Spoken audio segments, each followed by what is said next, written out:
നെതർലൻഡ്സിൽ പണ്ട് കാലം മുതൽക്കേ റിവർ ഫിഷിങ്ങിന് വളരെ പ്രശസ്തമായ ഒരു ചെറിയ നഗരമാണ് വൗദ്രിഹം. ഞാനിപ്പോൾ ഉള്ളത് വൗദ്രിഹത്തിലാണ്. വൗദ്രിഹം ചരിത്രപരമായി നോക്കുകയാണെന്നുണ്ടെങ്കിൽ മത്സ്യത്തൊഴിലാളികളുടെ ഒരു ചെറിയ പട്ടണമായിരുന്നു. 9-ാം നൂറ്റാണ്ടിൽ നദീതീരത്തെ ഒരു ചെറിയ കുടിയേറ്റമായാണ് വൗദ്രിഹം രൂപം കൊണ്ടത്.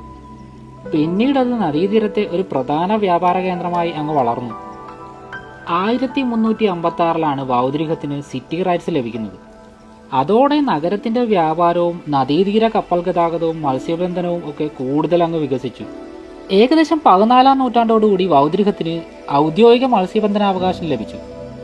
അതിനുശേഷം നൂറ്റാണ്ടുകളോളം ഇവിടെ താമസിച്ചിരുന്ന നിരവധി കുടുംബങ്ങളുടെ പ്രധാന ഉപജീവനമാർഗം മത്സ്യബന്ധനം തന്നെയായിരുന്നു. സാൽമൺ, ഈൽ തുടങ്ങിയ മത്സ്യങ്ങൾ വളരെ സുലഭമായി ലഭിച്ചിരുന്ന ഒരു പ്രദേശം കൂടിയായിരുന്നു വൗദ്രിഹം. 15th സെഞ്ചുറിയിൽ നിർമ്മിച്ച ഈ ചർച്ച് വൗദ്രിഹത്തിന്റെ ഒരു പ്രധാന ആകർഷണമാണ്. കൂടാതെ അവിടെ പഴയകാല മത്സ്യബന്ധനത്തിന്റെ ചരിത്രം സൂക്ഷിച്ചിരിക്കുന്ന ഒരു മ്യൂസിയവും കൂടെയുണ്ട്. 80 വർഷം നീണ്ടു നിന്ന സ്പാനിഷ് നെതർലൻഡ് യുദ്ധകാലത്ത് നഗരത്തിൽ വലിയൊരു തീപിടുത്തം ഉണ്ടാവുകയും നഗരം മുഴുവൻ കത്തിനശിക്കുകയും ചെയ്തു. പിന്നീട് അത് വില്യം ഓഫ് ഓറഞ്ചിന്റെ നേതൃത്വത്തിൽ ഒരു കോട്ട നഗരമായി പുനർനിർമ്മിക്കുകയും ചെയ്തു.